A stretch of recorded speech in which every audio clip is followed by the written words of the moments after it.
What's going on, guys? It's McDonald here with the Gaming Metro again. Who are you and what did you do? My name's Andrew. I top-aided a pretty big tournament out here in San Angelo playing Rids, which is a very spicy list I've been working on the last couple of months, and I'm happy with where it's at.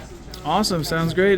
Before we get started, you got any shout-outs? Yeah, I'd like to shout out my boy Monkey One, Kraken, Zeb, all my homies I hang out with on Discord. They were rooting for me the entire time. I was giving them random reports. I went undefeated in Swiss. They were very happy about that. Unfortunately, I got out in the first round, but my opponent played really well, and there's not much you can do when Malice just tries the nuts and all the extenders they need. Absolutely. All right. I guess let's go ahead and get into this. Cool. So I guess we're going to start with the R part of Rids, just go alphabetical order. So we're starting with 3 Regenesis, 2 Code, and 1 Birth. These are the spells and traps. The reason we're playing the deck is because it's got a lot of really cute incidental synergies. All the Regenesis monsters, Archfiend, Warrior, Sage, and Dragon, all the main names, add themselves back from the graveyard to your hand at the end of your turn. They also have a bunch of different archetypes. Notably, there's no Dark, which means Bestials and stuff like that are really something you have to fear. And Lord is just a giant beatstick who's really good at killing people. Regenesis lets you add any of the names to your hand. If you already own a name, you can instead search at 2525. We don't really play any of those, but it's still, it's text that has come up. I've definitely searched a Fleur-de-Lis or something like that. Code is great. It's an E-tally for the archetype. But the problem is it locks you out of special summoning until the end of your opponent's next turn. But there's definitely, I won 2 separate games inside of matches, just from coding on my opponent's turn and getting a Sage or a Warrior or another piece of interaction. Birth is an all-star. I am really glad I didn't cut the Lord and the Birth, because Birth being a Book of Moon came up so many times, especially against Malice. Like, just booking them in the middle of their combo, keeping them from continuing, and then on your next turn, after you've already eaten through all their interruption and used all your creatures, getting them back, you can birth everything else. It's just, it's really powerful. Moving on to the I, we've got Invoked. So we have 3 Meltdown, 3 Alistar, 3 Invocation. So, what makes Invoked so viable in this archetype is that Mechaba has 2,500 attack and defense. In addition to that, to negate a monster effect, you discard a monster. Well, all of your Regenesis monsters at the end of your turn go back from your graveyard to your hand if it's on your opponent's turn that they were sent there. So you can recycle them back using Mechaba to get another negate on your turn. If you have copies of names, or if you don't need an interruption, like you're playing against a deck that doesn't really use spells and traps, you don't need Dragon, stuff like that. We're also playing the Almirage Secure Gardna way of getting to Mechaba, which is you normal summon Alistar, you make Almirage, you link off Almirage for Gardna, because you want another extra deck monster in the graveyard for the next part of Rids, which is, let me get these out of the way.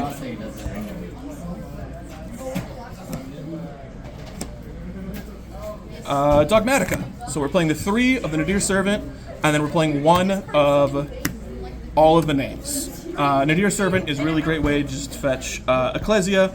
Ecclesia gets you Maximus. Maximus, end of turn, gets you Fleur-de-Lis. Nadir Servant lets you send the Entis in extra deck, or the Garura to draw a card. We're playing 2 Garura, 1 Entis, and an Apkalon as send targets. So you can, and a, Titanclad as send targets. In addition, we have Apkalon as a send target. Apkalon finds the S, which is a single copy of Schism. This is the only main deck Shadal card, because the only Shadal card really worth making right now is Winda. We're also playing Construct. Construct is actually really good against K9. In my testing on DB, I've had a lot of success with it, so I'm quite happy that I included it. Then, rest of the extra deck, I'll just show you. We have some Super Poly targets. We've got the Agades, and then a Typhon, just because Typhon is good. If you ever have to make it, you're not in a good spot, but luckily, because you're playing Regenesis, if you do have to make it, you still have a ton of options. Last but not least, we have the non-engine. It's very slim. because the Dogmatica package is not very good going second, you can trim it completely to bring in board breakers and stuff like that. So you have an extra 6 to 7 slots, depending on what you end up cutting, so you don't need that many main deck hand traps. We're playing 3 Imperm, 3 Ash. These could be Fueloses, these could be the other Charmies. It could be honestly anything you really want. I don't like the Charmies in this position because the reason you play the Charmies is to draw you to other hand traps. So if your other hand traps are Super Poly and 1 each of each Bestial, what are you drawing into at that point? Moving on, we have the sideboard. We have 3 of the Solemns for going first. This is mostly against Malice, who does not care that much about Winda.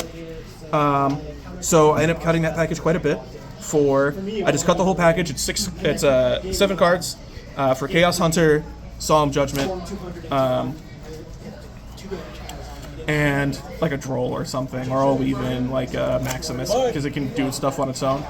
But normally, going second, you're going to side out your Dogmatica package. You're going to put in evenly Lightning Storm and then either Chaos Hunter or Droll, depending on your matchup. And then we have 2 Cosmic Cyclone for stun. These are flex slots. You can really put anything you want here. But that's more or less the entirety of the deck list. And yeah, I went undefeated in Swiss with it. It felt very powerful. Much better than I thought it would. It very much felt like playing something nobody in the format was prepared for. And it felt great, really. There was a lot of opponents that really disrespected the amount of damage Regenesis can put into play. It's not uncommon for me to just kill an opponent from full HP to 0 with 2 or 3 cards minimum. It's really grindy. You can't get rid of the Rids. Every single turn, Alistar is going to come back. You cycle him Invocation and himself go back and forth from the deck in the hand, so letting you get another summon, another summon, another summon. Every single turn, your Regenesis monsters are coming back, coming back, coming back. Every single turn, Maxima's setting shit from your extra deck to pop their board, or draw cards, or build advantage. It really is a very grindy, very powerful advantage-based deck that's a ton of fun, and I'd recommend it to anybody who's trying to find a way to play Regenesis in the current format. Awesome. Well, once again, congratulations. Looks like your prize sport, you got 2 boxes. So, absolutely massive shout out to our host, Spellbound Cards and Games. Yo, best shop in town. And then once again, guys, that's McDonald from the Metro signing out.